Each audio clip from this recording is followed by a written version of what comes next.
Salam sejahtera buat kita semua. Perkenalkan, saya Manaik Mengiri 2 Simbolon dengan NIM channel E021027 dari Prodi Keuangan Daerah Universitas Jambi. Di sini saya akan menjelaskan dasar perhitungan pajak, amortisasi, dan depresiasi. Yang pertama, dasar perhitungan pajak. Untuk dapat menghitung pajak penghasilan, terlebih dahulu harus diketahui dasar pengenaan pajaknya. Untuk wajib pajak dalam negeri dan bentuk usaha tetap atau BUT, yang menjadi dasar pengenaan pajaknya adalah penghasilan kena pajak. Besarnya penghasilan kena pajak untuk wajib pajak badan dihitung sebesar penghasilan neto. Sedangkan untuk wajib pajak orang pribadi dihitung sebesar penghasilan neto dikurangi dengan penghasilan tidak kena pajak atau PTKP. Atau dapat dirumuskan dengan yang pertama, penghasilan kena pajak atau wajib pajak badan sama dengan penghasilan neto. Kemudian penghasilan kena pajak atau wajib pajak orang pribadi sama dengan penghasilan neto dikurangi PTKP. Cara menghitung penghasilan kena pajak atau PKP ada dua cara. Yang pertama, menghitung penghasilan kena pajak dengan menggunakan pembukuan. Untuk wajib pajak badan, besarnya penghasilan kena pajak sama dengan penghasilan neto, yaitu penghasilan bruto dikurangi dengan biaya-biaya yang diperkenalkan oleh Undang-Undang PPh. Sedangkan untuk wajib pajak orang pribadi, besarnya penghasilan kena pajak sama dengan penghasilan neto dikurangi PTKP. Atau dapat dirumuskan dengan penghasilan kena pajak atau wajib pajak orang pribadi sama dengan penghasilan neto dikurangi PTKP sama dengan penghasilan bruto dikurang biaya yang diperkenalkan Undang-Undang PPh dikurang PTKP. Kemudian penghasilan kena pajak atau wajib pajak orang pribadi sama dengan penghasilan neto dikurangi penghasilan bruto dikurangi biaya yang diperkenalkan Undang-Undang PPh. Yang kedua, dengan menggunakan norma penghitungan penghasilan neto. Wajib pajak yang boleh menggunakan norma penghitungan penghasilan neto adalah wajib pajak orang pribadi yang memenuhi syarat sebagai berikut. Yang pertama, peredaran bruto kurang dari 4.800.000.000 per tahun. Yang kedua, mengajukan permohonan dalam jangka waktu 3 bulan pertama dari tahun pembukuan. Yang ketiga, menyelenggarakan pencatatan.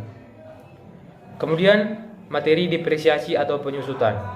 Untuk menghitung besarnya penyusutan harta, berwujud dibagi menjadi dua golongan, yaitu harta berwujud yang bukan berupa bangunan, kemudian harta berwujud yang berupa bangunan.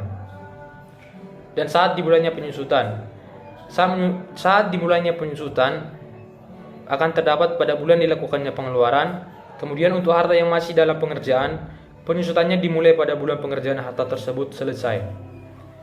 Dan dengan izin dari Direktur Jenderal Pajak, penyusutan dapat dimulai pada bulan harta berwujud mulai digunakan untuk mendapatkan, menagih dan memelihara penghasilan atau pada bulan harta tersebut mulai menghasilkan.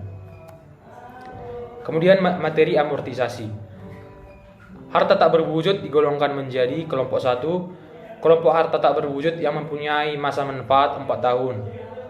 Kemudian kelompok 2, kelompok harta tak berwujud yang mempunyai masa manfaat 8 tahun.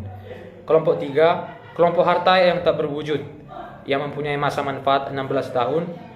Dan kelompok 4, kelompok harta tak berwujud yang mempunyai masa manfaat 20 tahun.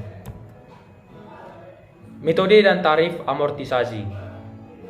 Harga perolehan harta tak berwujud dan pengeluaran lainnya, termasuk biaya perpanjangan hak guna bangunan, hak guna usaha, hak pakai dan muhibah atau goodwill yang mempunyai masa manfaat lebih dari 1 tahun, diamortisasi dengan metode garis lurus atau straight line method dan metode saldo menurun atau declining balance method.